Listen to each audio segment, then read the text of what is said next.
Hello, folks. Wow. We have reached the end of the 2025 NTT IndyCar Series season. Welcome back to the Speed Street Podcast. This is not a season recap show. It is not. We're not going to go over the season yet. We're going to go over the race that just happened in Nashville. My name is Connor Daly, driver of the number 76 All-American Rejects Chevrolet for Juncos Hollinger Racing. A beautiful machine, a very fast machine. Very, very thankful to be a part of that organization and car during this year. And we have a lot to talk about. The internet is abuzz. Will Power, thankfully, has let us know at least part of his plan before this show is recorded. We might have found out all of silly season at the bar at Tootsie's Sunday night after Nashville. I think silly season was solved. If you were there, you could have solved all kinds of problems. The entire IndyCar paddock was there. So I think we figured it out. I'll let you know what I can tell you and what I can't tell you. But honestly, we just had a great time no matter what. Felt like everyone, the vibes were very high in Nashville at the end of the weekend. And there was a great motor race to talk about as well. The actual event that took place in Nashville, we will go through the results. We will go through how that weekend went for not only myself, but others as well. And for the first time during this season, we get to talk to Josef Newgarden. He has not won a race until just 2 days ago, just a couple days ago in Nashville. And who would have thought? I honestly, that's a crazy one for me. I didn't think that. But now he's got like some crazy streak of seasons where he's won races, which is congrats to him for continuing that streak. So Chase, I mean, I know where we're going to start because we want to talk about the actual race first. And then we're going to dive into the Speed Street rumors and speculation section because there's a lot going on out there right now, and some that we can just probably tell people to let's not go too far into Reddit or the internet for. They're going to go far. They are going to go far, but there is some reality we can talk about as well. So, Chase, you were obviously on the ground in Nashville.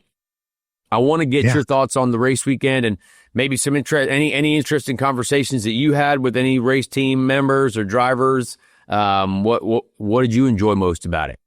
Man, this race weekend was probably the most different IndyCar race weekend I've had all 2025 and definitely 2024.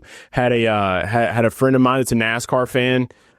She came out, this was her third IndyCar race this year, so she's really trying to get into it. So I spent a lot of my time as like an IndyCar tour guide.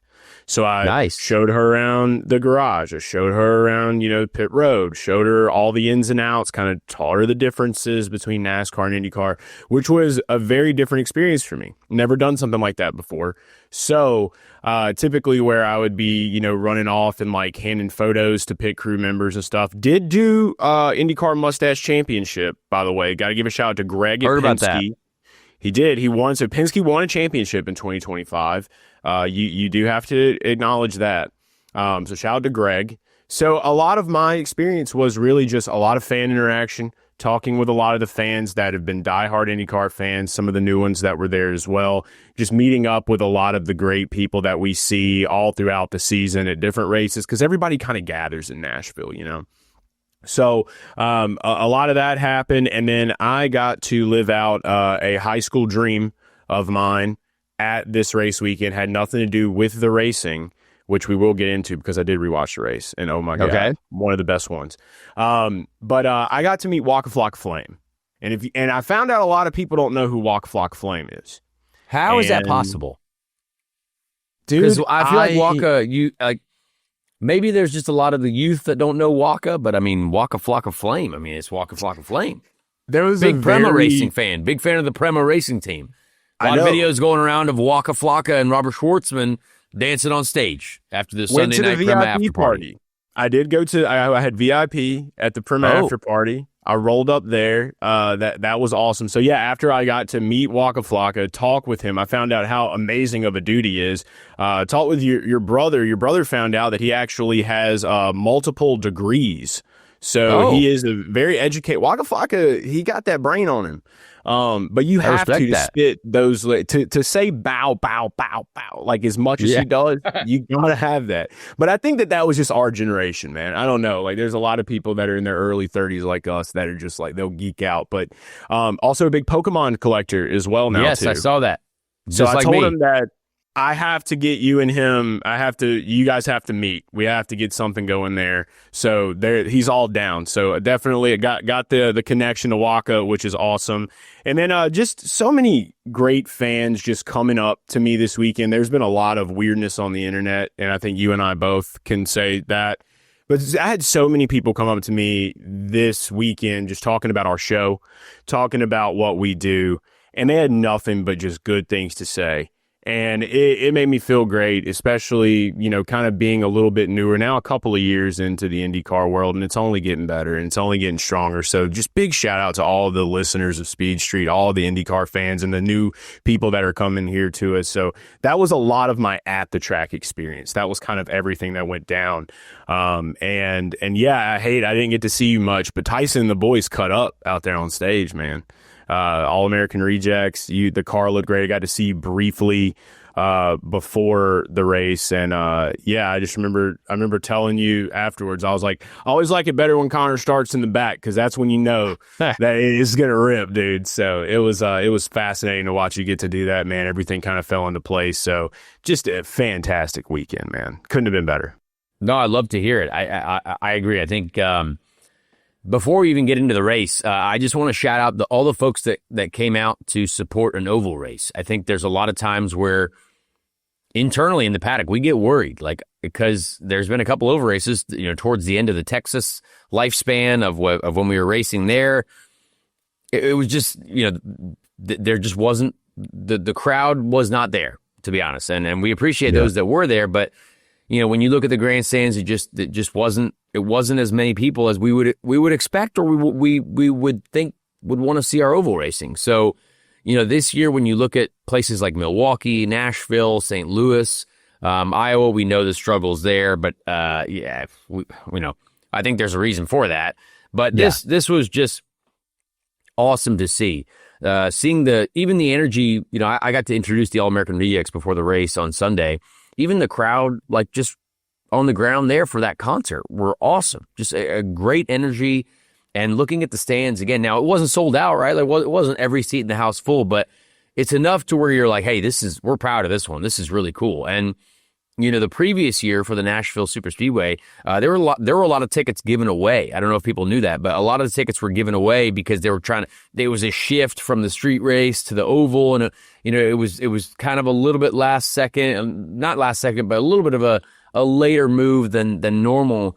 And so this year, there was not a big ticket giveaway to try to force people to get there.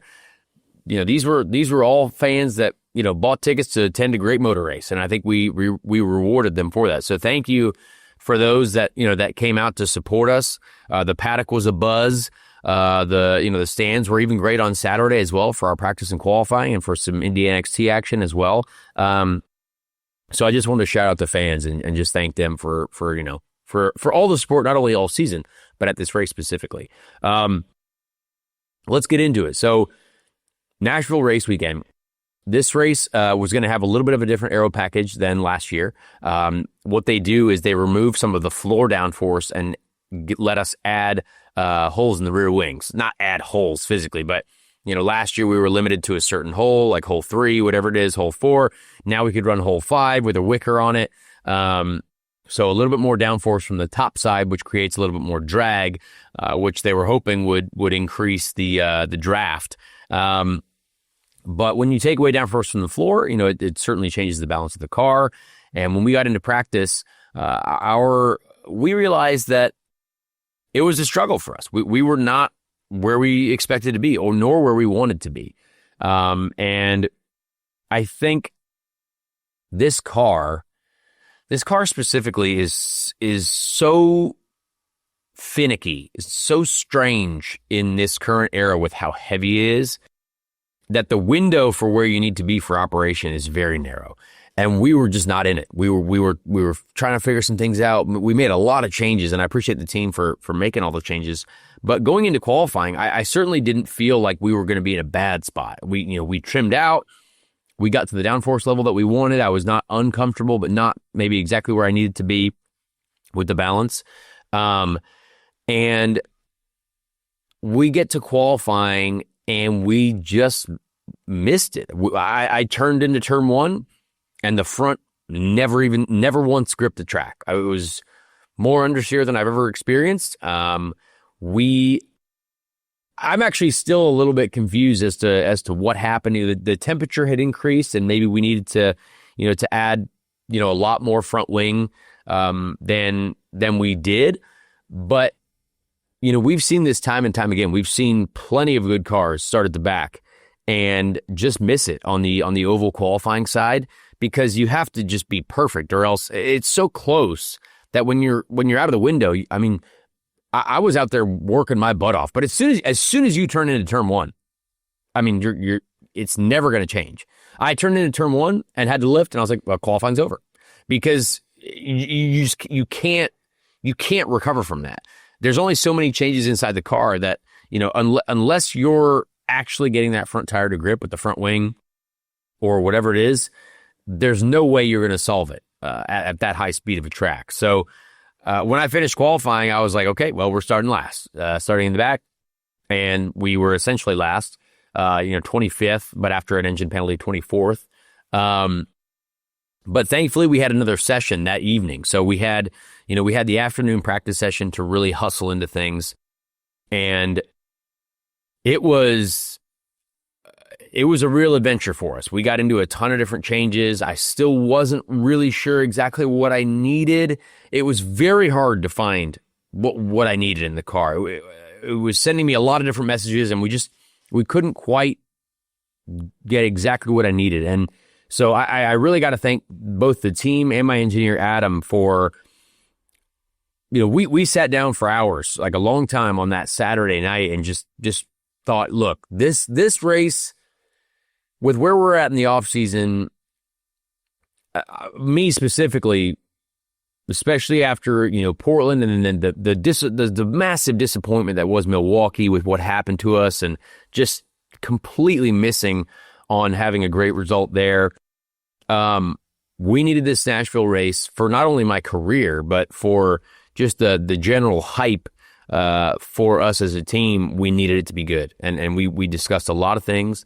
And I got to give my engineer credit. I told him at the end of the day, I said, look, this is your car. I'm going to let you make the call here. And he made the right call on what we needed to do for the race. And as soon as I started the race, I was like, okay, I think we got a good chance at it. So that was kind of the struggle that we went through on Saturday. And before I get into the race, we got to go through the results. So I just wanted to tee everyone up by just kind of letting everyone know that, hey, look, qualifying, we missed it. Practice was tough. Very much of a struggle weekend. But the exact same thing happened to us in Milwaukee when we scored a podium. Qualifying was terrible. The practices were hard, but we knew what we needed. And we took a bit of a gamble, but my engineer delivered on exactly what I wanted, and kind of a new philosophy, which I hope I can use in the future if we come back. So, love it. So anyway, let's get into the results of the race so we can go through it before we talk about the race specifically. We will talk to the race winner, Josef Newgarden, coming up here very soon. Somehow Alex Palou finishes second after having a tire failure. Honestly, Alex Palou is very good, and once again he finishes ahead of me, even though I passed him at one point in the race towards the end. Those guys nailed the strategy.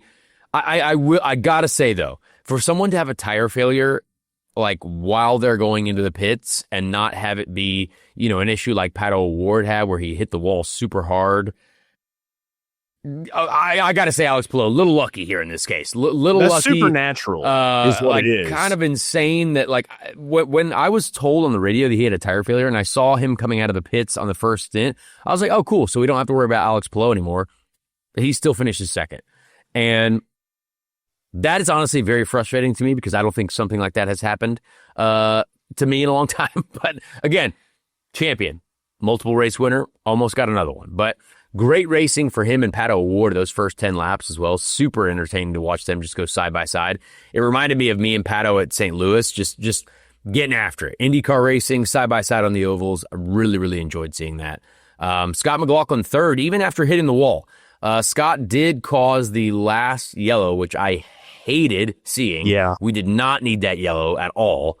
But Scott got up into the wall. I still don't know why they went yellow, because obviously nothing happened.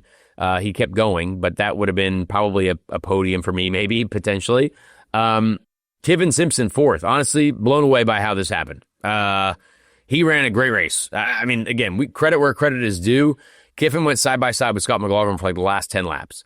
And his car was so fast, man. Like, he qualified 8th, finished 4th, and his oval races have been a struggle. And which means he beat me in the points. He needed to finish ahead of me. I thought I could have, got ahead of him in the championship with this event.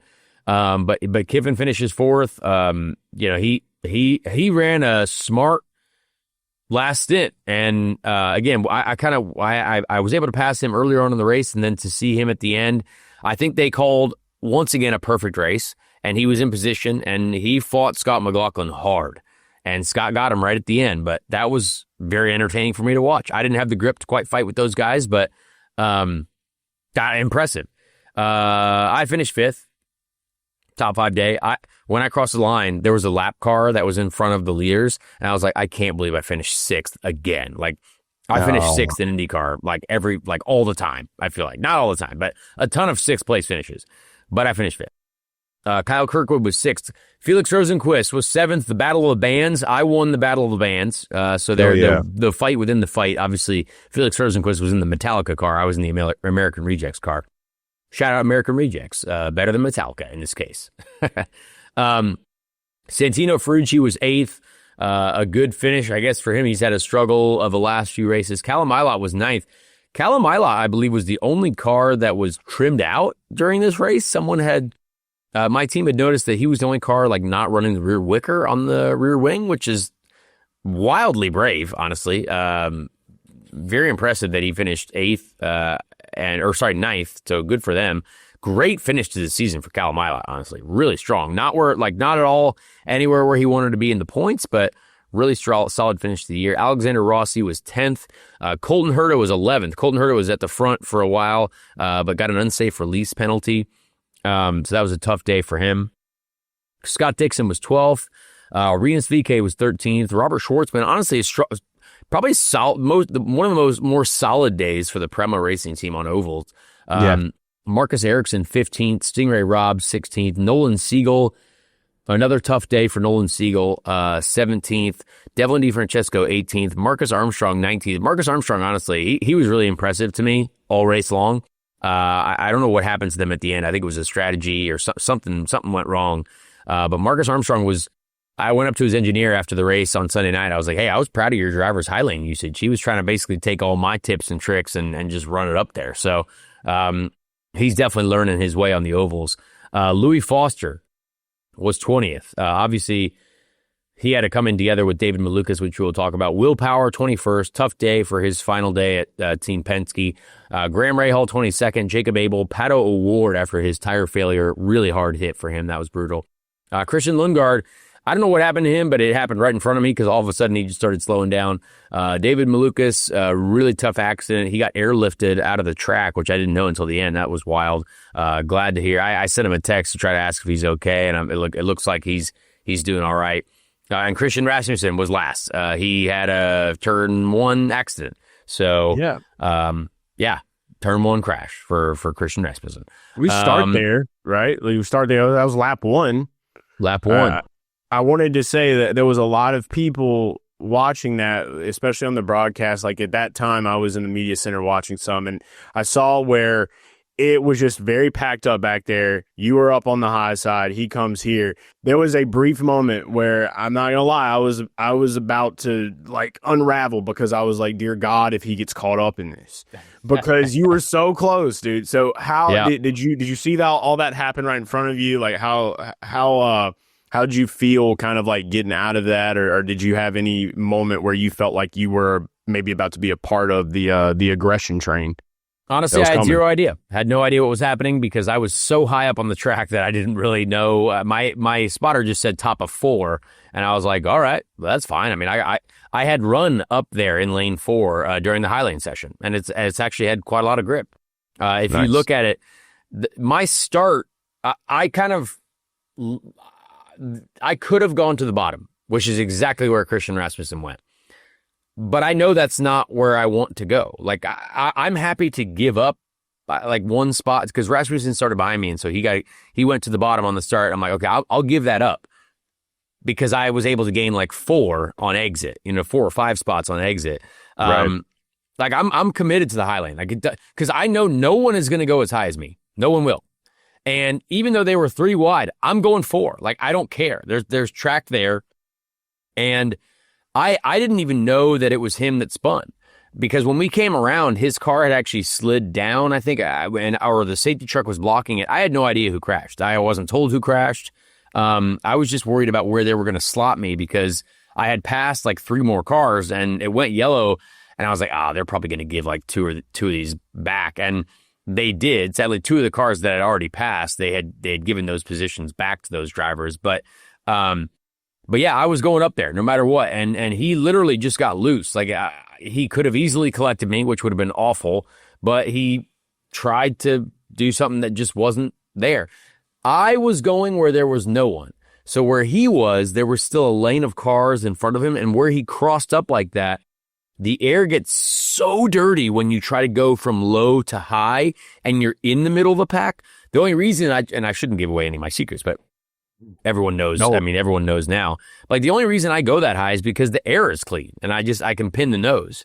So when he got up there, it just looked like he lost it. Again, this is like, that's, we don't want to see anyone crash. Like a lot of comments were like, hey, I'm sure you were happy to see that. I was like, no, absolutely not. We don't want to see anyone crash.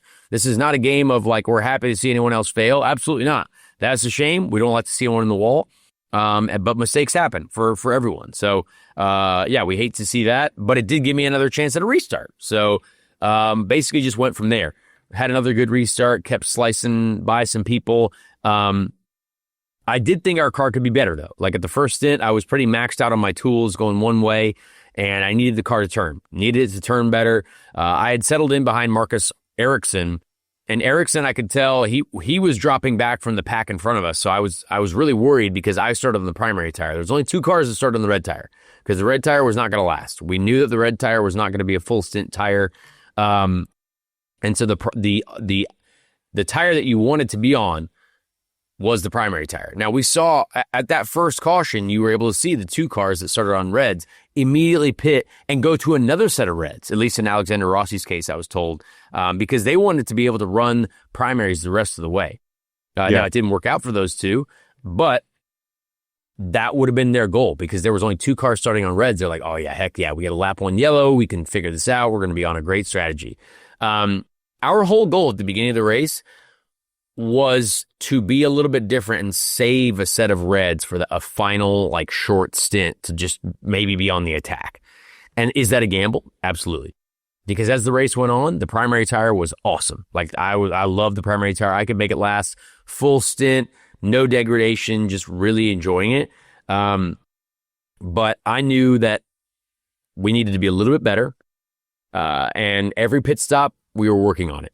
And we, kept dialing it in with the front wing, with tire pressures, and we just kept chipping away. Every restart, every stint was able to make some moves. And then we started having, we saw like Alex Palou with the tire failure. Yeah. Which is like, whoa, hey, all right, that's kind of wild. Now at Iowa, we were made aware of a right front temperature control situation. Like we had to make sure that, hey, our right front stayed below a certain temperature so we could keep it in a working window. And Firestone obviously let us know that. Firestone kind of keeps us aware of what window we need to be operating in. And Iowa was tough because at the time, like I was running, 3rd or 4th at Iowa, one of the races. And, you'd have to adjust your tools in the car to make sure you took care of that right front so you didn't have any failures. Now, to see Alex Palou, 2 of the fastest cars have right fronts go on them, well, that means that those guys are pushing that tire maybe a little bit too hard.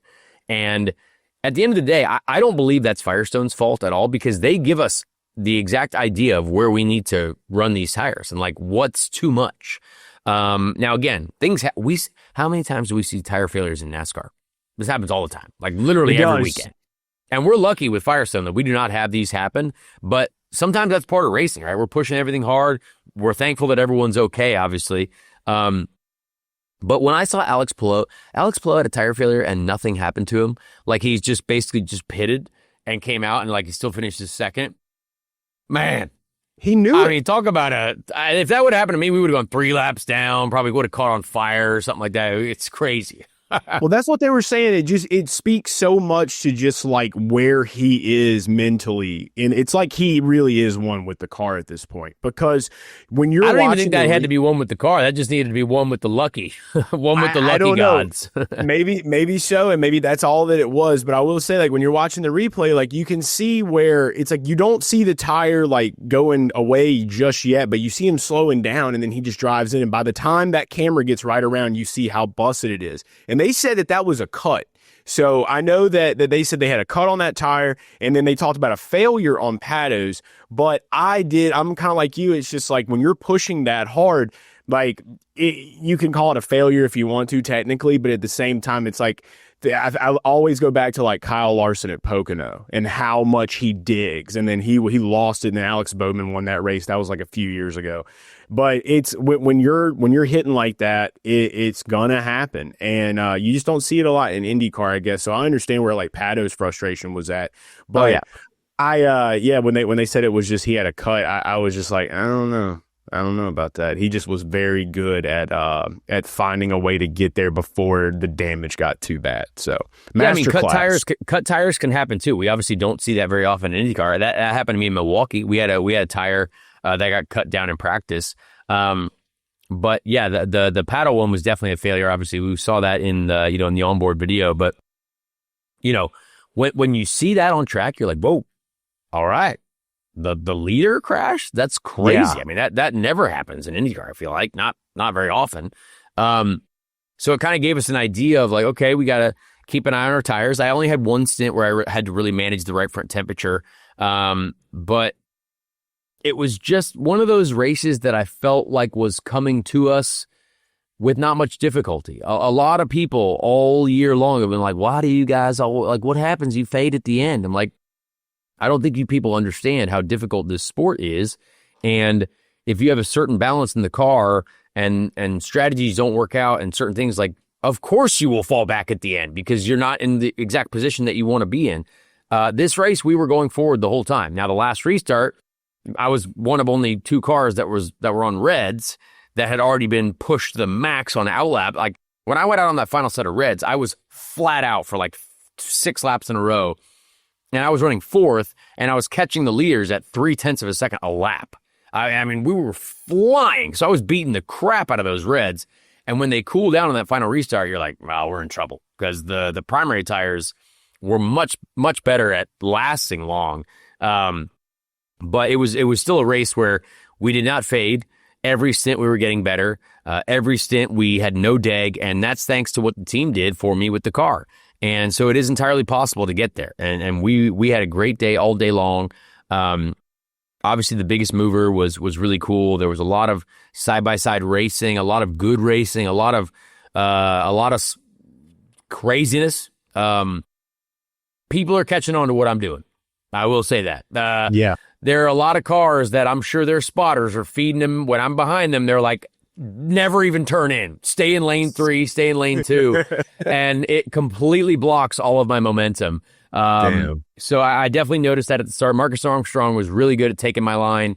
Marcus Ericsson was very good at blocking me. Actually blocking, but blocking my air. So people are catching on, which I expected it. That's fine. Because a lot of the times I still went higher and still was able to make the pass. I just posted onboard video, onboard clips. If you want to go to the Instagrams or the Twitters, you can see what that looks like. I'll probably put it on YouTube as well. But people are starting to catch on.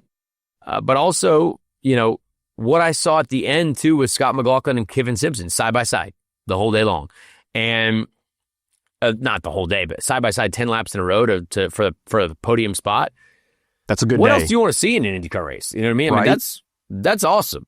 I mean, if you can go side by side 10 laps in a row to finish out the race for a podium, that's just fantastic. And shout out to the track sweepers. Appreciate the track sweeping crew because those guys were creating a raceable environment for us on the restarts. I will say, the sweepers still need to do a little bit more because I think they're not actually understanding how psychotic most of us are because sometimes they sweep like right in the middle of where lane 2 and 3 is and like, oh yeah, people will go there. But you actually need the entry swept and the exit swept. And if you see on the final restart, I turn into turn 1 and I'm like, throw the thing in, rear sideways like crazy, but get right back on it. And then there's marbles exiting turn 2. And I'm like, oh no. And then Kyle Kirkwood gets right up next to me. But I just go straight into like basically a pool of water, which is marbles, and kind of lose my momentum. And I cleaned it up because then the next 2 laps, you're still able to run up there. But it all depends on the balance of your car. We had a good balance. We need a little bit more front grip maybe to compete for the podium, maybe for the win. Track position was super important, but the guys did a great job in the pits all day. It was just a crazy one. So I'm thankful for our guys, thankful for the All-American Rejects. The All-American Rejects were awesome. They had a great time, great concert before the race. And yeah, Josef Newgarden was the winner.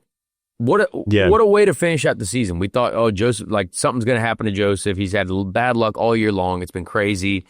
But a guy who normally dominates on ovals, dominated once again. Not necessarily dominated, but did a great job once again, executed where he needed to, and got the win for his hometown crowd. So were you surprised at all by that, Chase? Or was this like, hey, this is a kind of a I would say it was like it was just a good cap off to the season. It's like just a good finish because Palou didn't win, thank God. And then I like Alex Palou, but just didn't need another one there.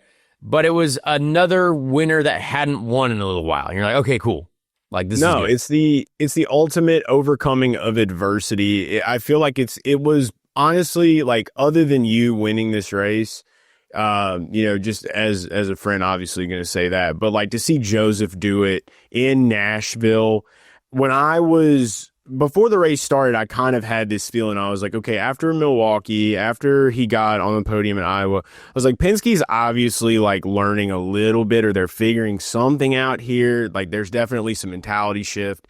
So I knew that they weren't going to get any worse probably. They were probably going to get better. And we did see that, obviously, him and Scotty Mack both on podium. So to see Joseph kind of just slow and steady wins the race, that's literally what we witnessed out of him, taking advantage of every opportunity, all of the restarts. He's very good at that. And then just good on ovals as well. And so right there towards the end when they were having that battle, it was him and Scotty Mack, and then Scotty Mack gets into the wall, hated that caution, definitely, mostly for you, hated that caution at that point. So annoying. I cannot tell you how good I was feeling.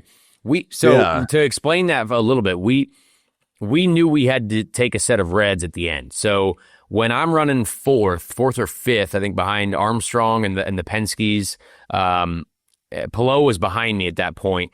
We had to extend that primary tire stint as long as we possibly could go. So I was in fuel save mode, basically to try to make the red stint maybe like 30, 35, 40 laps at the most, but hopefully less than 40. And that basically was kind of a killer like Milwaukee was. So the people who pitted earlier, now Rossi pitted very early. He stayed out, kind of went a little bit off strategy and pitted very early for tires. It didn't quite work out for him. But what also hurt was the traffic. So Will Power helped his teammates a lot. Will Power was a lap down at this point, or multiple laps down, and let Joseph and Scott go by him pretty easily. Not me or Marcus Armstrong. So there was a few laps where Joseph and Scott were able to pit because they were in clean air, and that was too early for me because we wanted to try to extend and make the red tires not have to last that long. and I got stuck behind Will.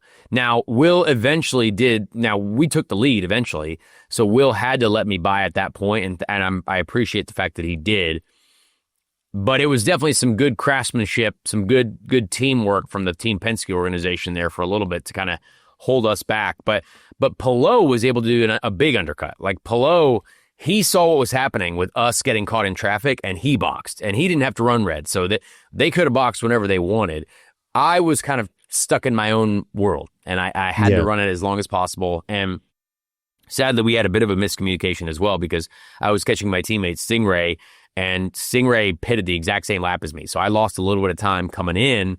And that was just I don't know what happened there, just a bit of a bad luck scenario, or just we weren't on the same page. But I had to come in basically buried under the gearbox of Stingray through the pit in lane. And that was a tough one for us. So we lost a little bit of time, but I still came out ahead of basically the pack of cars that I needed to. Right. And when we came out in front of that pack, I was on fire. Like I could see the leaders getting closer to me, and I'm like, all right, this might work out for us. Reeling, maybe. But the yellow definitely didn't help us, and the finish, the rest was history. So, but after that one, I'll say that like that's kind of the moment where I realized like, okay, if it's down to Scott and Josef, I feel like with the year Josef had, probably knowing how, I definitely know a little bit more of like Josef's mentality of where he is, and like when he is put in a position to where this is mine to lose. Like we've seen how that turns out mostly. So I didn't really have as much struggle there. I feel like or much worry there at that point when that last restart did hit, because I was like, he knows he's right there. This is his to lose. He's in his hometown. He's going to figure out a way to get it done. So I wasn't surprised as most people may have been. Something that did surprise me though, that I have been kind of itching to talk with you about. Okay. There was an incident in this race, and you brought it up yourself, David Malukas, Louis Foster.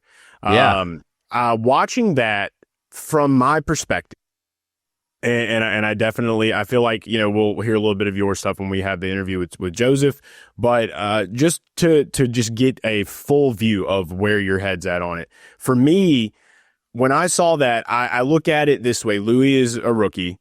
Robert Schwartzman's a rookie. I haven't really seen anything super aggressive out of Louis Foster all year long. We've seen him kind of have some self-damage at some of the street courses, some of those tracks, and like just kind of those growing pains.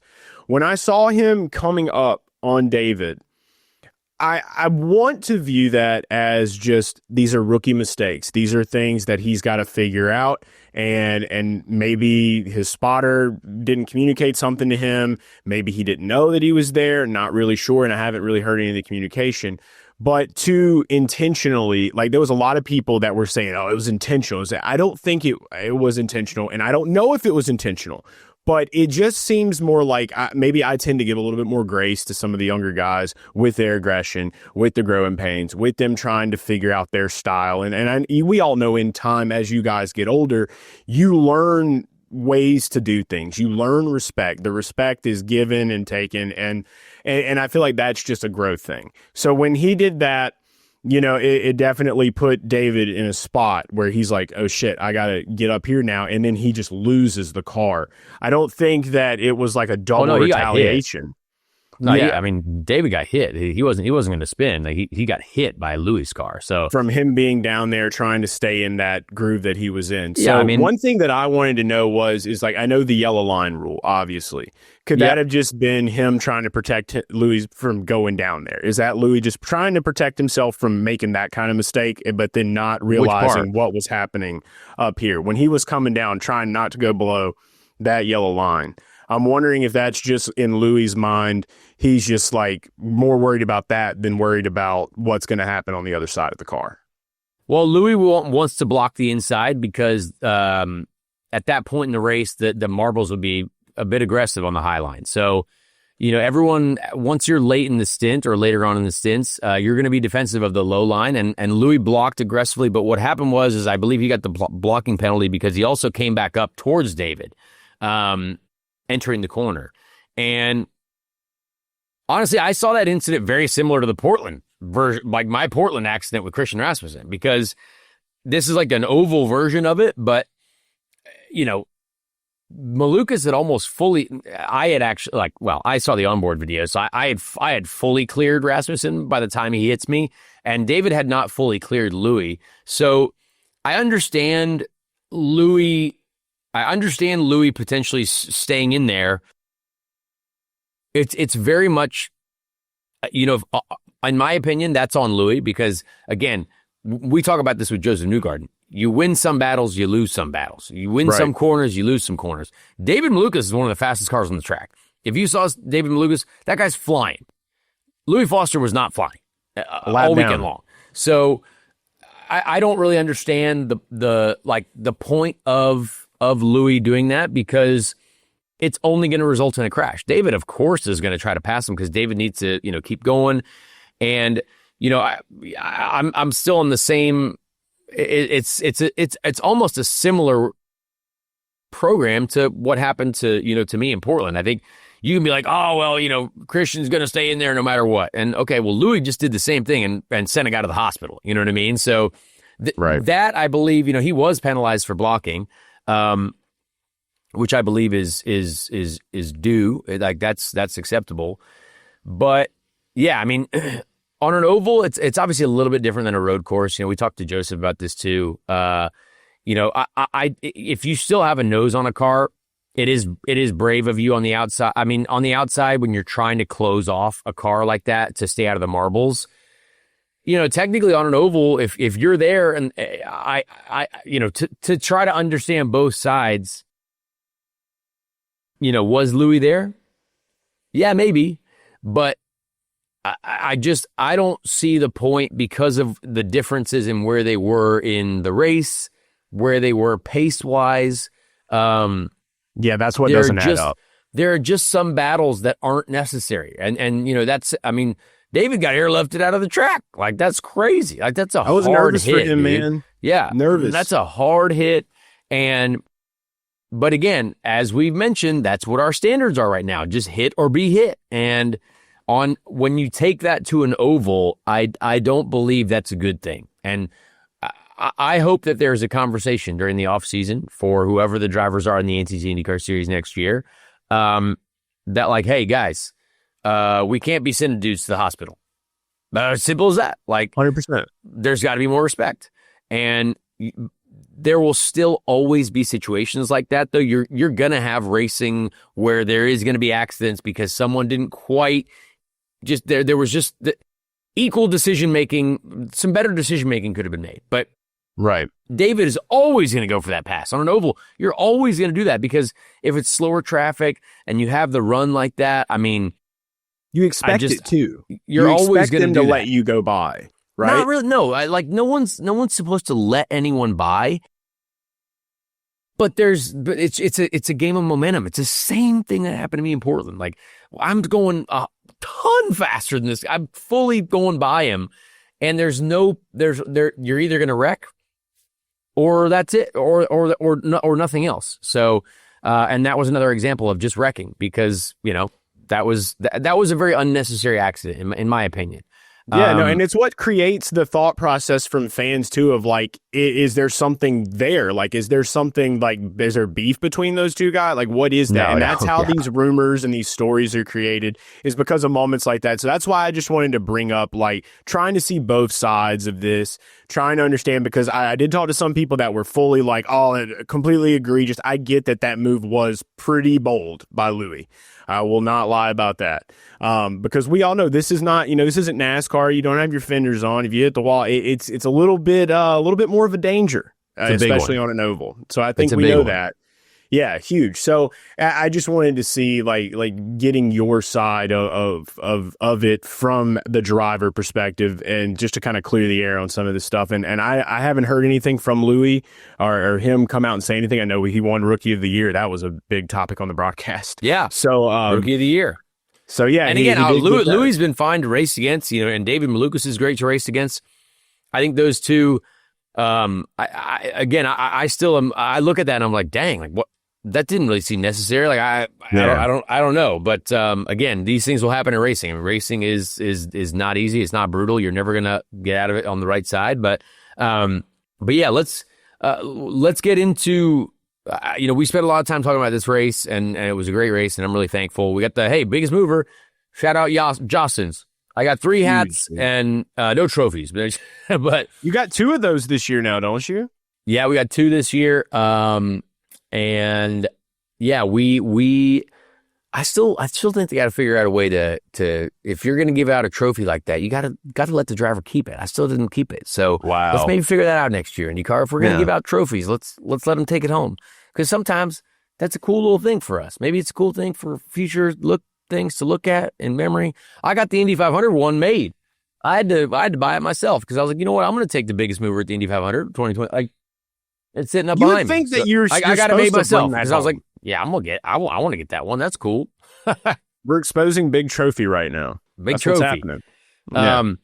So there's a lot going on the side right now. The season is over. And I want to get into the Speed Street news and rumors and activity on the web. There's a lot that has been talked about, and the first big domino, obviously everyone knew this domino was going to fall as soon as we got to Tuesday morning. Will Power will no longer be with Penske next year, and he's been hinting at that for the last 4 months. I mean, the way he talks, he's like, you know what, I've had a great career. Penske's been amazing. So it did seem like there was going to be a departure. But what I think is the biggest next step is, well, what does he do now? And a lot of people have a lot of different thoughts. And there are a lot of teams with open seats, more so than you may think. There are also teams that, even if drivers have contracts, they might try to find ways to get out of those contracts to put a driver like Will Power in the car. Because contracts are really almost as good as wet napkins. They can be torn immediately, pretty much. Which I found out in my life. But there was a lot of chatter Sunday night after the race. A lot of information floating around. Tootsie's was wild. I hope they banned every media member from Tootsie's. Just kidding. There was definitely some there, but it was a lot of chatter, a lot of just fun to talk with everyone and just see what's going on. A lot of fun, honestly, to just throw out wild scenarios to people. Watch Will Power drum. Dude, Will Power playing drums was elite. How long did he go? He did 3 songs. Wow. Couple bangers. He had a Red Hot Chili Pepper song. I forget the other 2, but just awesome. Shout out to the band there for letting him do that. But I found out a lot that I'm not going to share. But let's just talk purely about Will Power. I think he's got a couple options. I think he's got some good options. And I honestly hope we find out sooner rather than later, because I think everyone's just going to be stirring and trying to create even more just stuff that isn't real. Like the whole retirement tweet thing, that makes me so mad, because like, who even is that person? Like, and then if you're going to basically just copy and paste his tweet and make it your own, like, what type of work is that? You know what I mean? Like, people that's just not Nathan even. Nathan Brown reported it. People were saying it was Nathan Brown. I'm like, it was not Nathan Brown. No, it was not Nathan Brown. That. Yeah. No, that was a random Anon account that said something, and then everyone decided to believe it. Now, people are asking me if I'm retiring. People are asking Joe. I mean, just guys, like, come on, this is crazy. But sadly, that's the world we're living in, right? So things start to get created. There's even a bunch of stuff popping off today on the internet. Now, I What's think popping off today? I haven't seen anything. No, just a lot of. I mean, Will Power to name any IndyCar team, right? Like it's just, that's going to happen. But the big thing that happened as well is Dale Coyne announced their newer or bigger partnership with Todd Alt, who is obviously a part of my program for several years, who supported my career, and then when I got fired, stayed on with Ed Carpenter, and then they were in a lawsuit, and then Todd Alt now, I believe, owns a part of Dale Coyne Racing. He always wanted to be a part owner of a team. So it looks like their investment there has been very strong. And Dale was saying some very strong statements that you really only say if you know you've got money to do what you want to do. Because he said we're going to have both of our drivers signed up by Halloween, which is very impressive for Dale Coyne Racing. There's been a bunch of rumors about Romain Grosjean being around now? Where's Dennis Hauger going? Where's Rinus VeeKay going? Is Rinus VeeKay staying? Because again, Rinus also had a great relationship with Todd Alt because he drove at ECR, same as me, and his manager I know has been trying to get help from them because that's what you do. And where does Jacob Abel go? Because in Dale's quotes, he was like, both of our cars are absolutely going to be in the leader circle next year. So okay, well, Jacob could definitely improve, and Rinus, we know, was in the leader circle. So, what happens there? One thing that I do want to point out to people is that Todd Alt, who is now part of Dale Coyne Racing, his favorite F1 driver is Romain Grosjean. Like he's a big Romain Grosjean fan. So I could see there being some sort of, if there's a chance to get Grosjean back at Dale Coyne Racing, I could see that being pushed from the team side. He wants it. I see that. That's just me. He wants it. Me knowing what's out there. And I saw Roman, chatted with him a little bit at Nashville. He was obviously in a Prema shirt because they was working with them this year. But we still need to see a few different things. Who's going to go to that willpower seat? I think most people probably know. And then when that is announced, the subsequent seat filling, who goes where, what seat becomes open, what seat becomes closed. I can't really share a ton more, but at least we know that willpower is making a change. And it did say in his quotes that he needed a change of scenery. He needed to be a little bit somewhere different. So that does seem to point that he is not done with IndyCar. Right. That was not a retirement tweet. That was not a retirement quote. So, gosh, the rumors, one of the rumors that I still actually don't like, but for some reason there seems to be more realism to it, is the whole Colton Herta to Formula 2 to F2. To try to obviously get super license points to then make his way to F1. I think Colton does not need to do that. I think it's the super license point system is probably the most broken thing in all of motorsport. It's Would insane. you want to do that? Even I don't think Colton maybe wants to do that. I don't know. I'm just saying that, like, why would going from where IndyCar is now, though this is how I'm seeing it, the way IndyCar is now, the trajectory that we're on, that things are looking great. I just feel like, why would you want to leave, Well, Formula One is still Formula One though, Chase. Formula One is still the biggest. Formula One is still the biggest and the top level of motorsport. And it is Formula One. So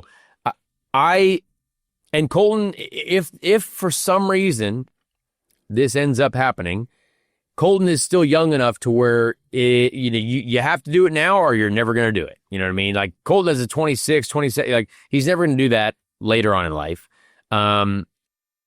So, and you obviously have to know how close, Colton is obviously very, very close with Dan Tauris, who has been, who is the head of the Cadillac Formula One team. Right. And a lot going on over there. A lot going on over there. They've obviously announced their drivers. So I hated when that rumor came out because I was like, that's crazy. And then you're like, oh man, well, I guess I could understand it, but then I've raced over there. I've been in F2. Like I know how much it's just, there's just so many politics over there. And you just see how much could be, there would be so much that would be put against Colton Herta to try to make sure he doesn't succeed, that I would hate that for him. So I don't know. We'll see what happens. I still believe that's a rumor, but I believe that it's just a rumor for now, for sure. It is that's a rumor. All we yeah, know. and people are liking to spout it off, but then you saw the articles where there have been some Formula 2 teams approached about Colton Herta. So, it's there's a lot to be found out, I think, in the coming weeks, and I hope we find it out. And what a wild landscape this could be in the next 2 years. A lot of people need a lot of seats. I myself, to make a statement on my program, I would like to continue to be with Junko Hollinger Racing. That has been what we were working on at the beginning of this. We wanted this to be a development program.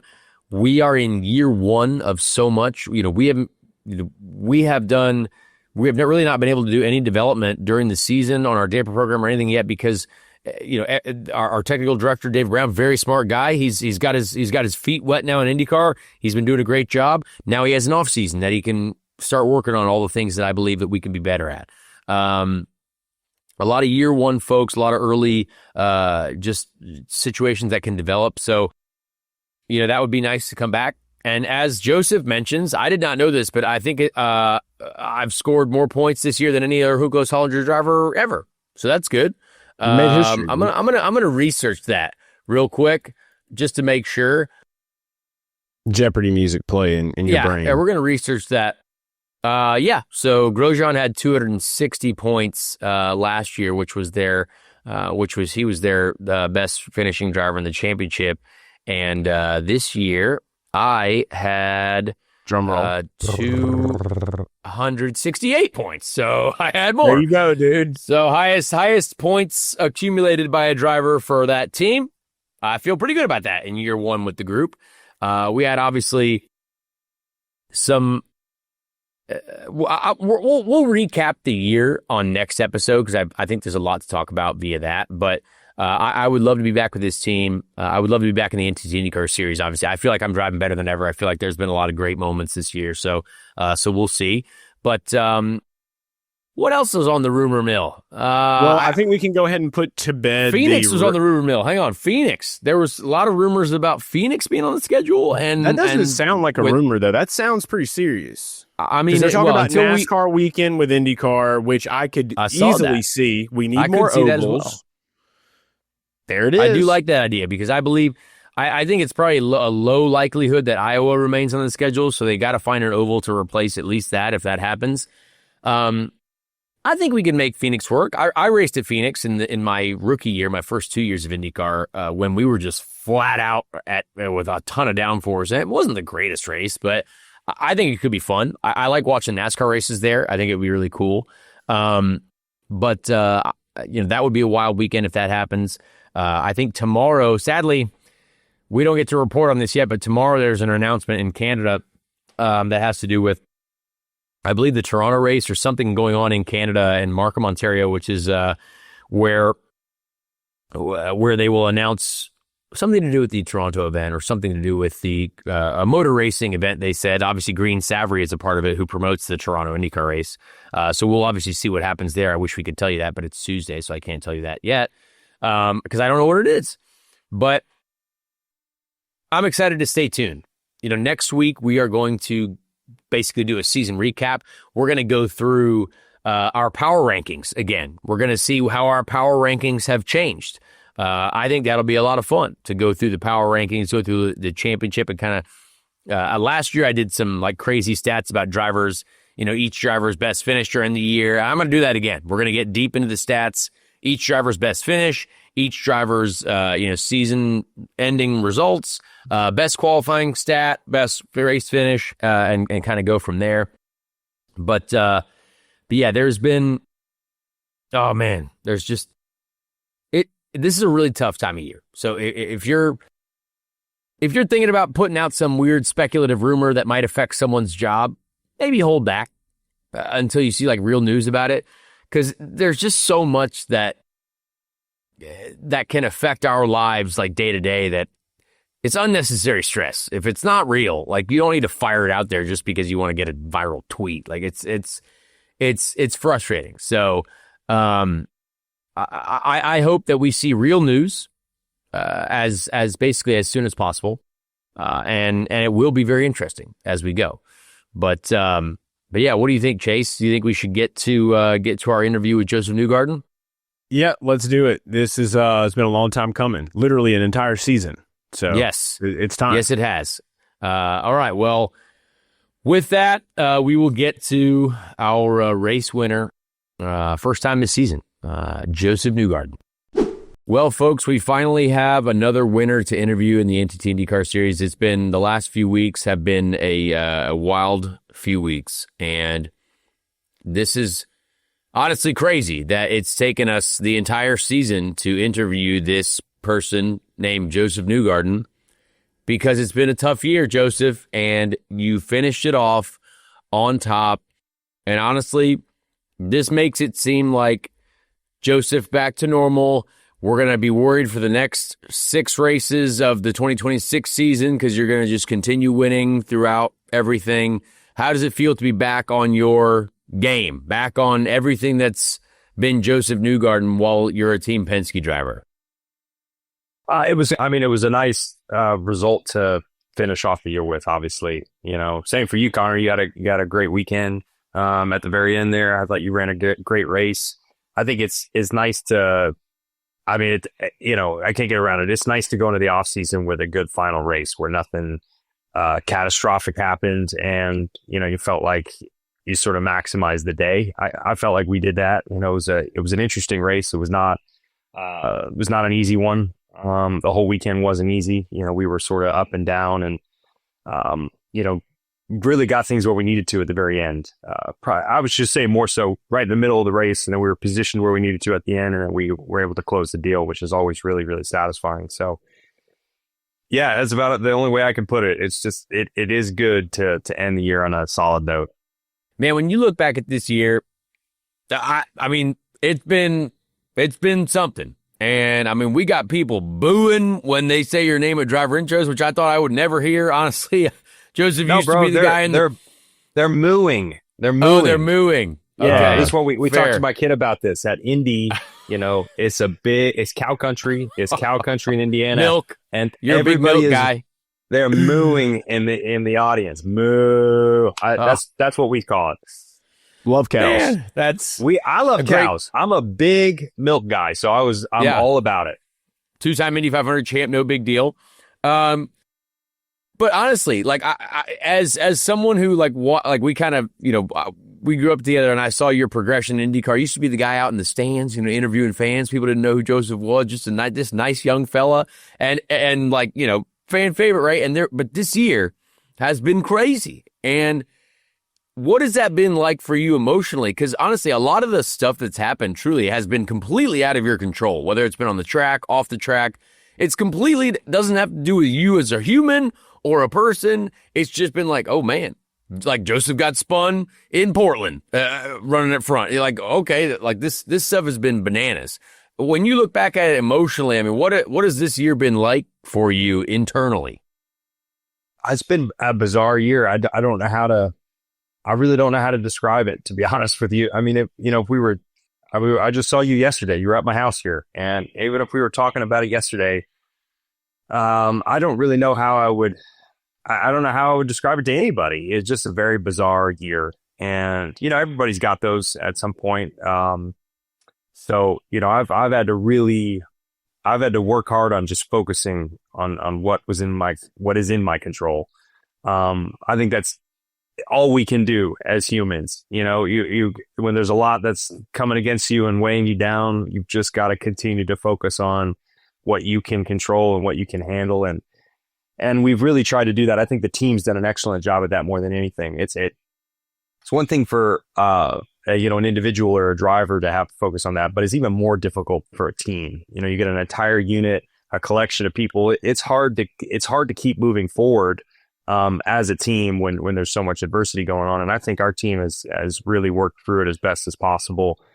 And I'm really proud of, what they did, and they hung in it, and, they got rewarded with a couple wins at the end of the year. So yeah, I know you're asking me to dive into the emotional side of it. I just don't know what to make of it. It has been bizarre. I really don't know what to make of it, man. That's okay. Because as someone look, you've 2-time Indy 500 champion. You got trophies. You got enough trophies in your house to probably build another house on. Like it's incredible, and the success that you've seen.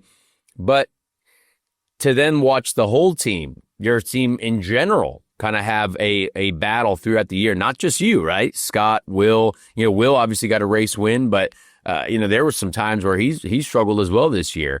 I just find that wild because this sport is so competitive, and you have to talk about right now how competitive it is from P1 to P27.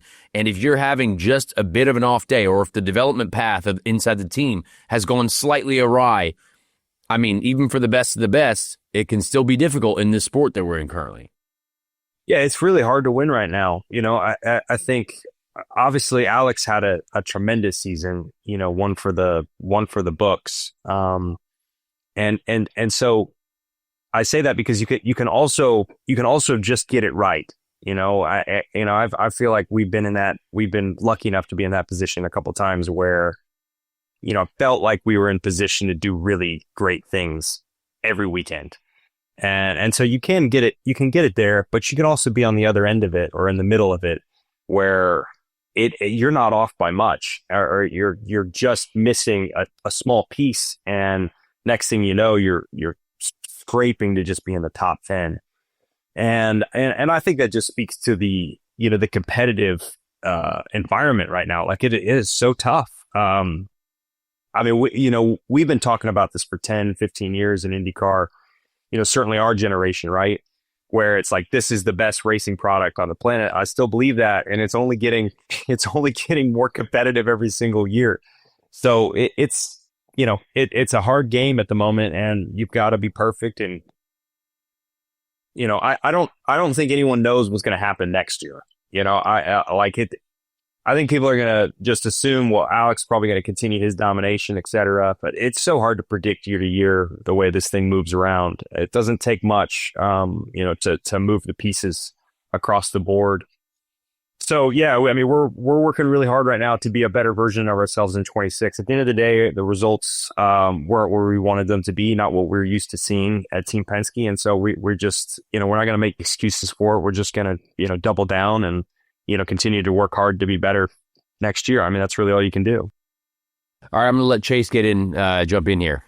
Yeah, so I came back home. I had to watch the post race with you. Georgia came up to you after you won, and you turned and yelled, "For the pigs!" And you said, "This is an inside joke. No one's going to understand this. Please help us understand this. We know you like cows, so now we want to know what the pigs are. What is for the pigs?" We're just building a farm, on our team. It was like Chad came up to me. Chad had a stuffed pig. It was a stuffed animal, and he had it pre-raced. The back, if I can somehow describe this concisely, Chad Gordon, my crew chief, he gave a pre-race speech in Milwaukee. Great guy. Great guy. I mean, one of the absolute best. He is a rock star. And he, I don't even remember the entire thing, but he was basically speaking to this show that he was watching and how they were pig farmers, and that, it's a tough job. And like everything was hitting the fan this one year with this pig farm where they kept losing all their pigs, and they had to figure out a way to like fix the farm basically. And Chad save was the like, pigs. He's like, you know what? Regardless of how difficult this has been, I don't want to change what we're doing. Like, I want to keep doing this with you guys, and we'll keep making it happen. And it was like a very good, uplifting speech. Comparing IndyCar racing to pig farming, I love it. Yeah, it's that year. And I'm like, he came up to me after, he was like, handed me this pig stuffed animal, and I'm like, no one is going to understand this whatsoever, but we understood it, and that's all that mattered. The two team understood the objective. They stayed with it. We ended up getting a win. So that actually gave me a very big smile at the end of the day. I love it. Yeah, put that on a t-shirt. You gotta sell that now. That's tremendous. Let's get into this actual race, because I thought it was quite entertaining for the most part. Obviously, I had a little bit more work to do to figure out what you guys were doing up front. But, you watch Alex Palou and Pato O'Ward go side by side for almost 10 laps in a row at the beginning. That was great racing. I thought it was really cool to watch. I think a lot of the restarts, people were side by side for many laps in a row. There was still the marble issue, though. Marbling was very bad. At what point in the race did you guys feel like, hey, I think we've got a proper shot at this? Because, again, Pato, very fast. Palou, very fast. Your teammate Scott McLaughlin, also very fast. And even Will, obviously, Will for a while was quite fast as well before he had his issues. But at what point were you like, all right, we're making it, we've got a really good shot at this? Yeah, it was a tough day. Honestly, it was a very difficult race for us on the 2-car. And by difficult, I mean, look, we were always sort of thereabouts up front, but it was not like a lights out type deal for us where we're just running away with the thing. Very first stint, first lap, I'm like, oh wow, I'm like wrecking loose. And I came over the radio right away. I was like, oh no, we had made a bunch of changes from the day prior. We tried to get through as much as we could in that second practice, as you know. I mean, it's such a compressed weekend. You get an hour to practice. You're trying to do like 3 or 4 different changes just to get a direction on where you really need to be for race day. So I was never super happy with the car on Saturday, and we kept chipping away at it. We were making some really good progress, and we took like another step going into the race, kind of like a stab at it, if you will, of setup changes. And like I said, right away, I was like, oh no, this, I like immediately regretted what we did. And it's such a tough feeling, on the oval, like you can't undo it. You're like, you're in the race. You made these decisions. So I relate it right away, and I'm like, okay, let's just be cool. I got passed by, 2 or 3 guys at the start, and I just needed to settle in. So I settled in and got to that first pit stop. Luke helped me out, and we definitely made the car better. We just kind of worked with what we had, and I actually felt like the car came to us middle of the race. So the very beginning, it was so contrasting. I was like, we totally messed this up. This is going to be a tough day. And then it just started to like slowly come our way middle of the race. And then I was feeling really confident by the time we got to lap 130, 140, I thought, okay, now the car is becoming a race winning car. And certainly that back 100 of the race, I was like, we have a car to win. We just need to make sure we make the right moves at the right time, be in the right position at the right time, and hopefully close the deal. So that was sort of our story on the day. It was like a slow burn. What do you think of this package right now? Because I think a lot of the oval races were good this year, if not most of them. And the Nashville race, they made a little bit of a tweak to the aero rules compared to last year, and I thought last year's race was pretty good. But our oval racing, I think overall this year has been really good. What else do you think we can do to be a little bit better? Because I think the marbles are definitely an issue.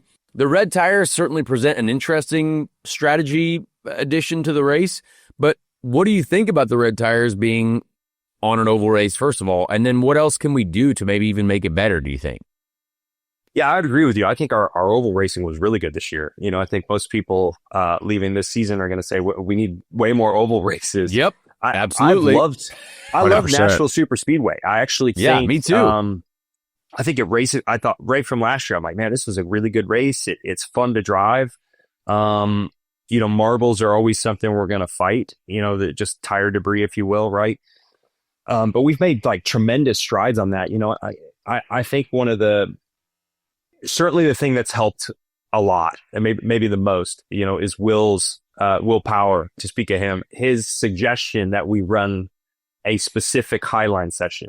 Yeah. Now, the reason why this has helped so much isn't so much, it's not because, you're going to put a bunch of rubber down up there in 30 minutes, and that rubber from 30 minutes of running is going to make it useful. It's more that it like gives everybody confidence to be up there. So you're forcing the entire field to say, you have to run in lane 2. Just go. Everyone's doing it. Go up there, get comfortable. And the more we have done it, the more people have become comfortable with it. Because the only way you bring that in the race is to have enough people, circulating up there.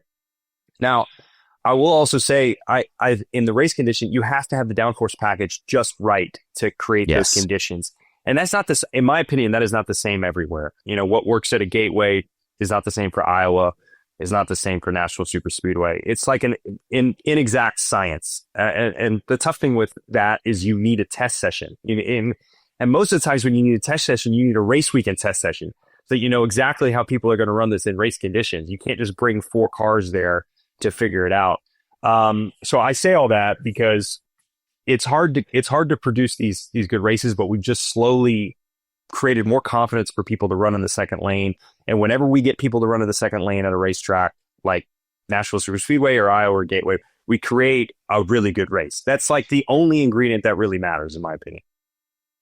I agree. And I think we saw it with, I believe, Milwaukee as well, right? When we all just showed up there was a test day for all the teams and drivers, but everyone was really probably sure of what they needed. In that first race, cars were all over the place. Second race, it was maybe a little bit tighter, but now this year it felt like the pace had been upped by everyone. So when everyone's going faster and everyone's a little bit closer, well, it's harder to pass when everyone's a little bit better. And it felt a little bit the same this year in Nashville, but maybe it is throw a bit of something different at us every year to where we have to kind of make some adjustments as long as you don't fall too far out of the window. Because I still would love to figure out an even better way to maybe produce a little bit more drag and a little bit bigger of a draft and a little bit more movement. But I don't know. I actually don't know what the exact solution is, but I still want to see us go back to like a mile and a half. And what would be the ideal package for a mile and a half? You think we're going to get back to one of those tracks at some point?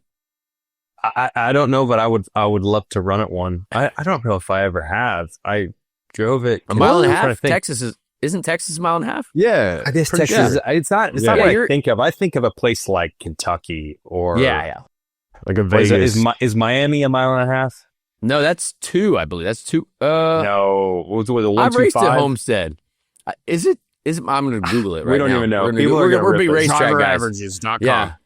Yeah. I guess Texas was, though. It's just there was such high banking at Texas that I didn't really loop it into that mix. But Homestead's mile and a half. Homestead's mile and a half. Yeah. Okay, there you go. I think it seems bigger, honestly. It seemed bigger when I drove there. I think of like Kentucky or Homestead. That's what comes to my mind when people say 1.5s. But Nashville, I really thought in the beginning of the weekend, I'm like, I didn't agree with adding a little bit more downforce. I thought the race was really good last year. I thought it was the right amount of degradation because it's not an exact science. Like I said, Gateway adding more downforce was a very good thing, and it helped build in that second lane and give people the confidence to get up there. Some tracks you actually need less. You need less downforce to produce more separation in the pack to get people, more comfort to get up into the second lane. Like Iowa, for instance. I think Iowa, it always favors a lighter downforce package than more. Nashville was like kind of teetering on that brink. They added that tick more this year, and I thought it was too much, but it ended up being okay in the race, and you had some good side by side racing. But I also think it would have been fine if they would have left last year's downforce level. So it's tough. It's not an exact science, but the fact that everybody's getting better and everybody's more comfortable using lane 2, that's really what's allowing the racing to be good. You just have to have enough people circulating up there to keep it open. Drivers are getting forced to go up there, I think, and that's. I mean, if you want to go forward, that's where you got to go. Chase, I'm going to let you jump in here. I have a couple very more important questions too that I'm going to get to.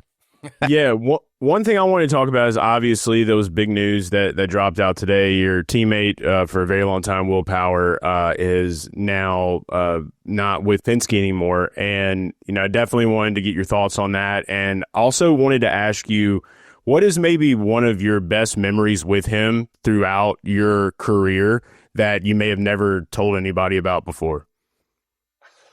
I don't know that I can. Good guy.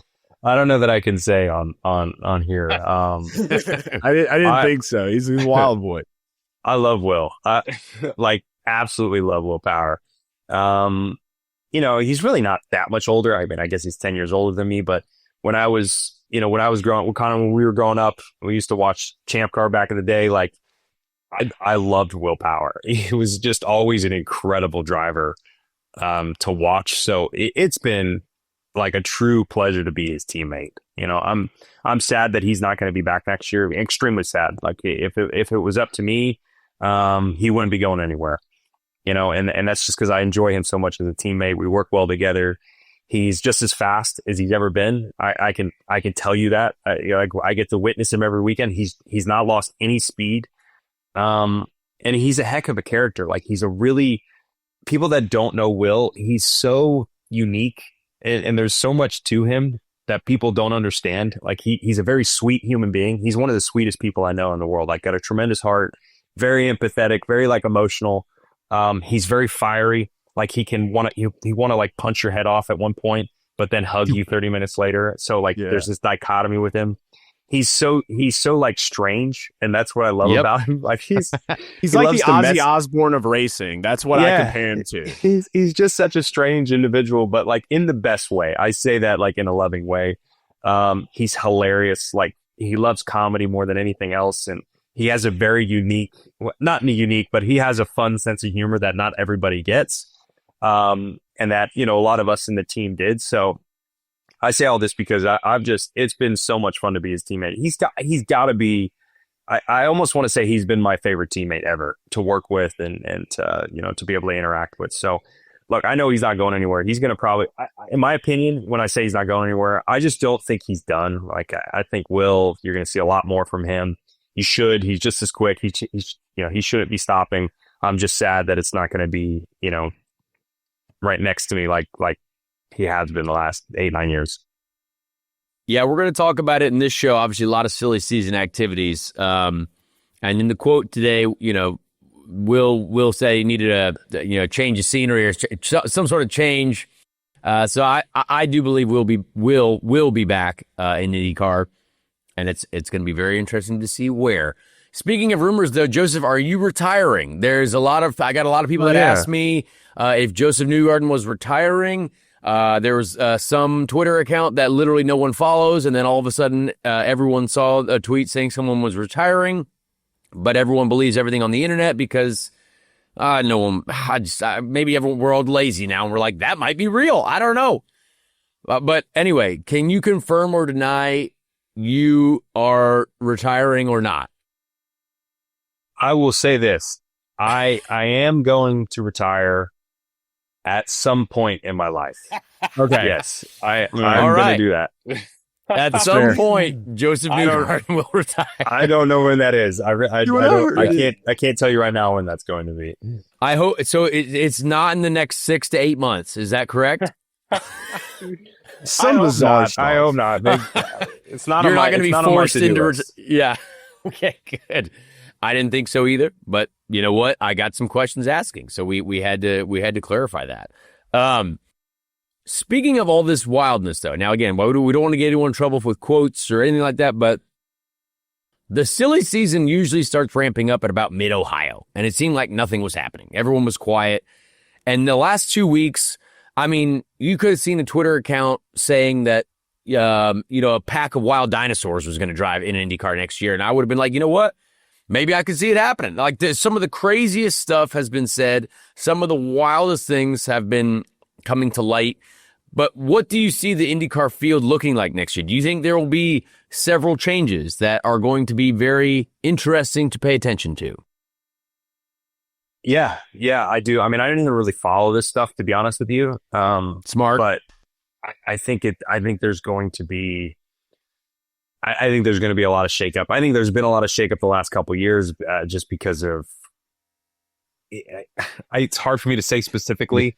There's a lot of competitiveness in the team space right now, and it's being driven by a couple different sources, but it's very competitive, and it's across the board. I'm not just talking drivers, but I think you're just seeing so much back and forth. There's a lot happening all the time, and I don't see why next year will be any different. I haven't seen it slow down, I guess is what I would mainly say. Over the last 2 years, I've just seen a lot of aggression and people trying to acquire and move around, and it's not slowed. And so I think that brings a lot of landscape change for next year.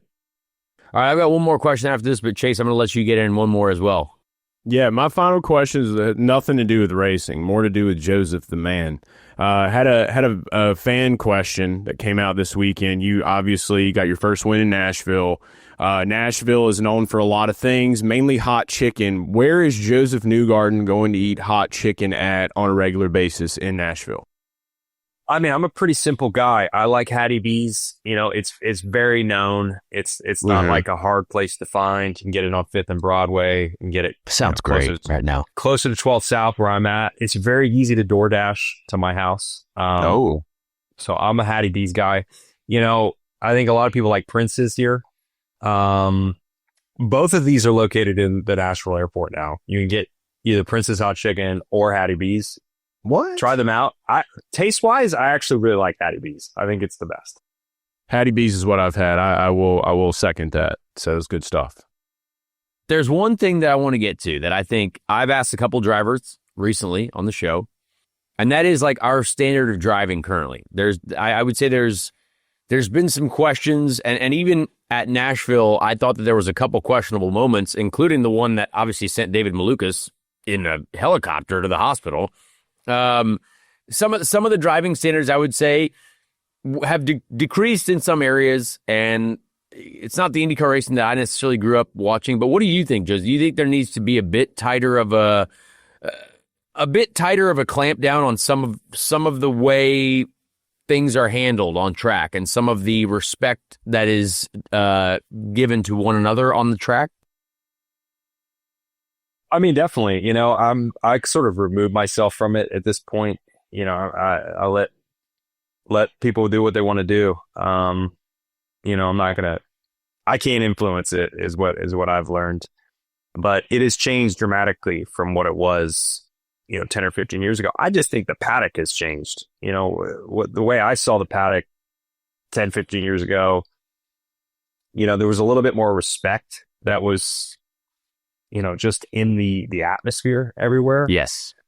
People used to just understand that, like, look, you want to drive to the limit, or we're incredibly competitive people, and that's okay. We should be at the track, but we got to somehow take care of each other at the same time. And there's just there's this understood line that you should really try and not cross. There's like certain things that you should work hard not to do. So drive your car to the limit, push your competitor to the limit, right on the edge, but just don't go over that line. And I think we've gotten away from some of that. I don't see the respect. I don't see the respect off the track or on the track like I used to see it 10 years ago. So, that's a hard thing to fix. That's why I say I've removed myself from it, and unfortunately what happens with that is if you want to survive in the environment, you have to start to adapt to what is happening around you. And the fact that this is starting to ramp up, and a lot of the young guys are, I was a young guy at one point. It's not like against the youth thing. I love young, fast, aggressive drivers. I was one of those guys too. So I've got no problem with that. But you're certainly seeing this next generation bring in a different level of aggression. That's maybe a bit too much. And you've got to just play in their playground because no one's stopping it. No, there's no one there to help you. No one's going to call a call. No one's going to throw a flag. So you're going to have to play in their territory. And so that's what I do now. And, if I get taken out, then you just got to kind of swallow the pill. Like what are you going to do about it? No one's going to care. So, that's my answer. It's a hard environment right now, but it is what it is. Yeah. I mean, I think you're right. I think there's, I hope we get back to a little bit more of the respect and like, look, if there's something totally egregious, like I don't think from a safety standpoint, that's still where we need to be. Cause as we mentioned, there's still a human side to this sport where like it actually does matter what happens to us. You know what I mean? Like and your competitors, you know what I mean? Like at the end of the day, you might hate certain people out there. It might be the worst to drive against, but like, we're still humans as well. Would you agree? Yeah. Oh, well, that's the deal. I mean, like there's people that I can run with that I know operate that way. Like if I'm leaning on you, I mean, we run against each other. You know how I am. I'm an aggressive driver. I'm very aggressive. I'm known for it, but like, I'm going to lean on you only to a point.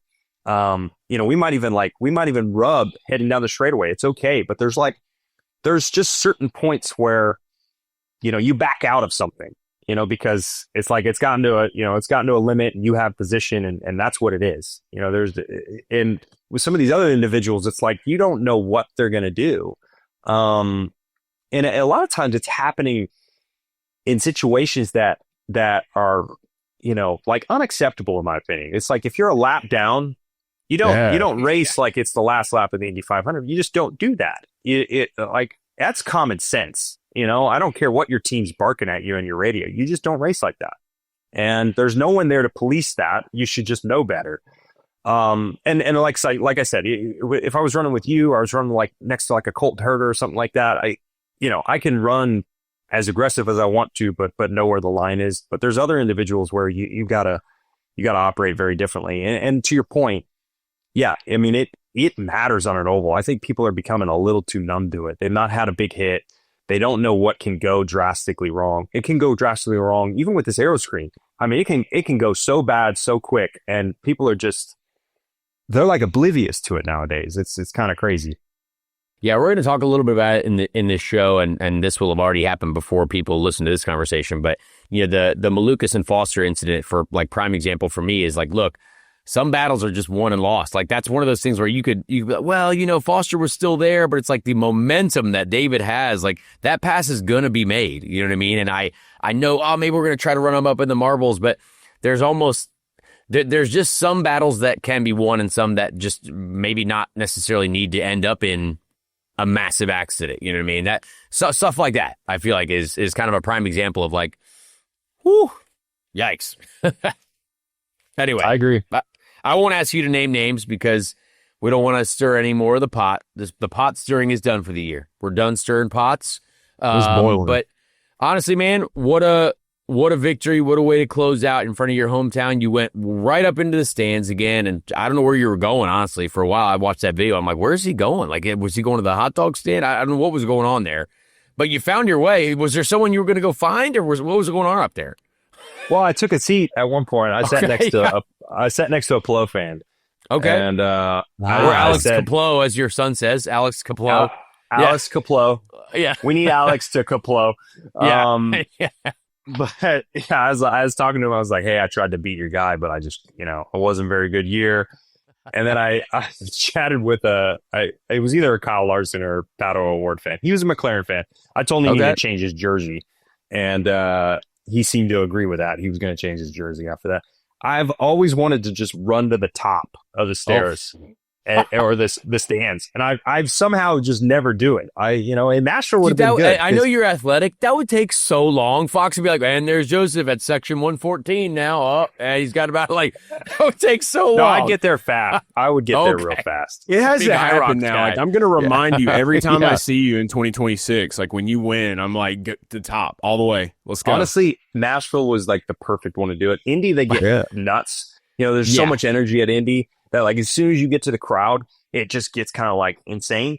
Nashville, they were like kind of chill. Like I got out there, they were like, "Hey, what's up?" Like there was no like swarming, so I probably could have actually made my way to the top. I think I or they I were missed just my blown opportunity. like, "What the heck is this guy doing?" They're like, "Whoa, what's he doing up here?" Like, what the heck's going on? Have you not watched the Indy 500s? Yeah. Shout out the crowd, Nashville as well. Great crowd, all Great weekend crowd. long. Incredible crowd, and we appreciate the fans. Joseph, thanks for being on this show, and thanks for letting me stay at your house the other day. That was very nice of you. Always. Great guy. Great way to finish the season. We will obviously see you in 2026. You're not retiring. Very excited for that. The strength of Josef Newgarden. Everyone starts at 0 come St. Petersburg or whatever the first race of the season is. So we're excited for that. Hopefully I can join you there and be on the racetrack yet again. Thanks, brother. We ended this. Yeah. I mean, I was hoping you were going to say thanks, but that's cool. Anyway, see you later. No, I didn't know. I didn't know. Connor, where are you going to, can we talk it's about over you? now. It's over. Can we It's talk? fine. No, We can't ask the talk about question. you. What? Ask it. Yeah. Okay. So what are you going to be doing? Are we gonna Joseph, see I would you- like to. Where are we going to see you in 26? Great question, Joseph. I would like to be an IndyCar driver still. I feel like I have a lot to offer on the table, and I would like to continue on with the Juncos Hollinger Racing Team. But dude, who knows? We gotta try to sell some deals. You know what I mean? We gotta try to. I thought you did a really nice job. I mean, I did. I Thank really you. do. I think what someone told I me a appreciate stat. You had the highest amount of points for a Juncos car in the history of their IndyCar team. Oh, Boom. stats. Stats are stats. All right. Stats. Stats are You know stats. why? That's a good point. Stats are facts. Okay, so I'm stating that. But anyways, I think you did a really great job. It's we talk about the competitive landscape right now and how difficult it is, and with such limited resources in a couple different ways. Like it's not easy. And I think even ending the year on the note that you did at Nashville, certainly proves a point. Well, I appreciate that, Joseph. That means a lot. We were going to end the interview, but now we're including all this. So thank you so much. There we That go. Tell works. us where Joseph you're going to be, Newgarden. Connor. Yeah. Well, I'm going to the store here soon. That's where I'm going to be. I got a grocery shop, and then we'll figure it out next week. We appreciate Josef Newgarden for joining us.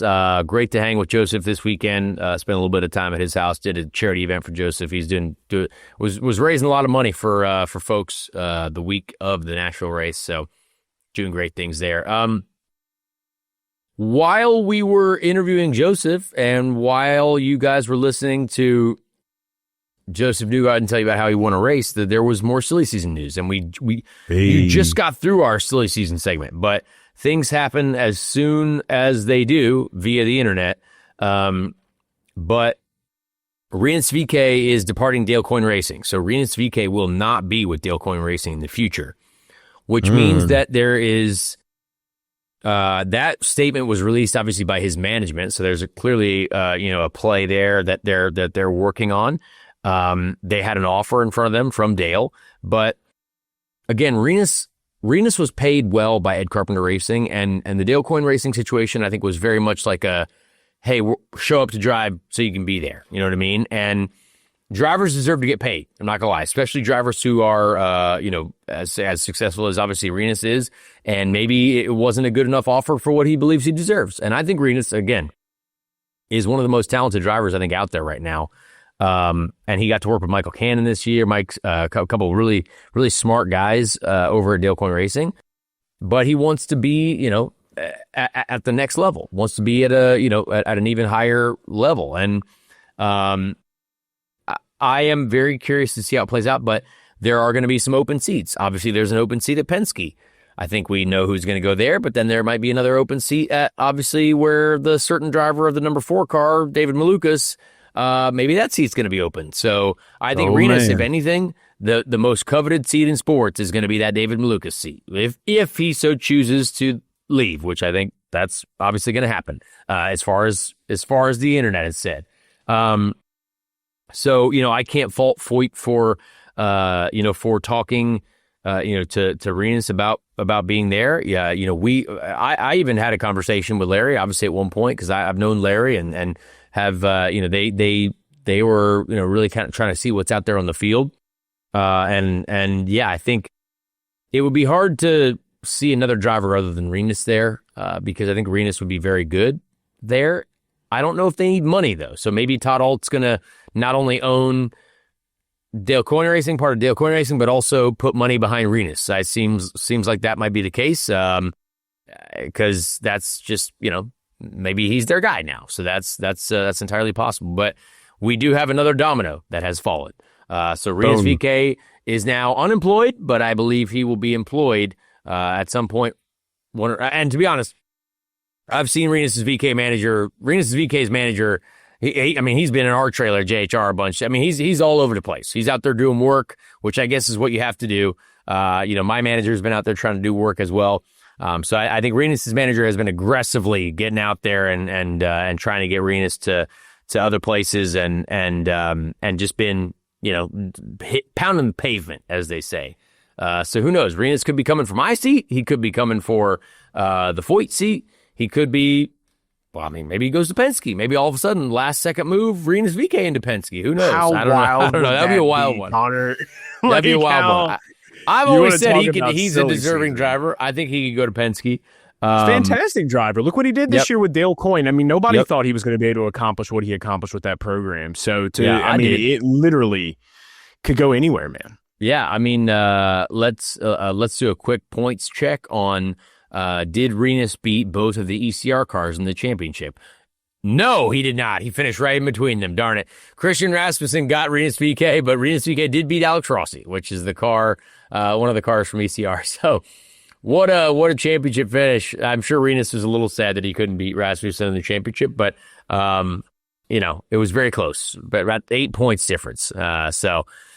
Almost got him. But Rinus all year long essentially was better than both of those cars, which was really satisfying for me to see personally. But anyway, so yeah, that was the silly season news that has dropped. And again, as soon as we end this show, we will probably see more news, and it'll be just too late for us. But yeah, Rinus VeeKay out at Coyne. We will see where he ends up in the future. There are open seats. So with that, let's get to a fantastic segment to finish off our show. The Ricky Treadway Random Indy 500 Driver of the Week. greatest event of its kind that's ever been run on. Let's meet the drivers. Who'll make up the field?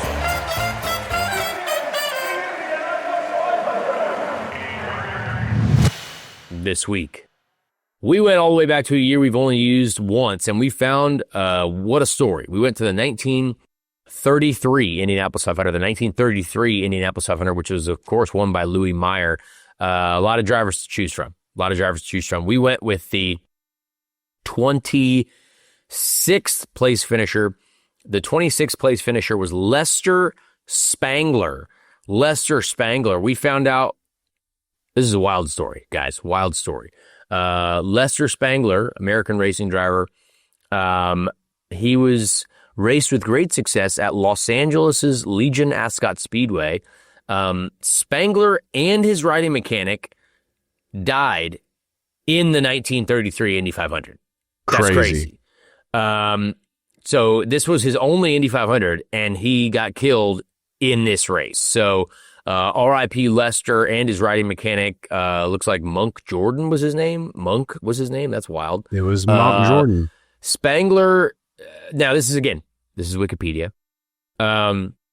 The car driven by Malcolm Fox spun coming out of turn one and was slowly rolling towards the top of the track. Spangler tried to get by on the outside, but ran out of room and hit Fox head on. Spangler's car rolled over while still maintaining speed, ejecting the driver and the mechanic. Wow, that's crazy. So this is actually our first driver that we've found that died in the race. And obviously the racing was crazy dangerous in the 30s.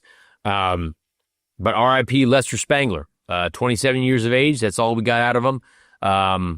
Man, what a story, huh?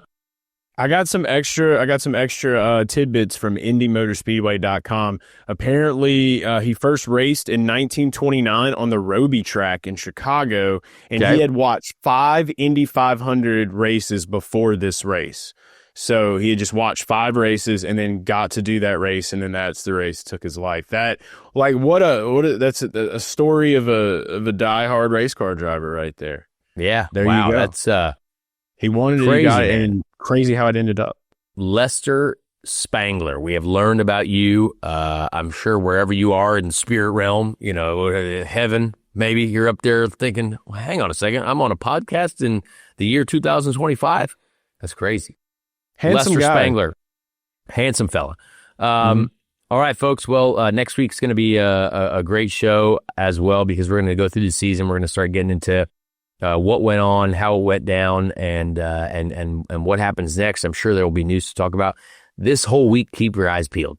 Seems like that you got to keep your head on a swivel. There's going to be news dropping. I can guarantee that, or at least media members have guaranteed that. So let's see what happens by next week on Speed Street. Maybe we'll all be in different places with different jobs. Who knows? I hope to still remain a podcast host, and I hope to still remain an IndyCar driver. So we'll see what happens. I think we're gonna be okay with this. We're gonna figure it out. All right. Well, we'll see you next on Speed Street next week.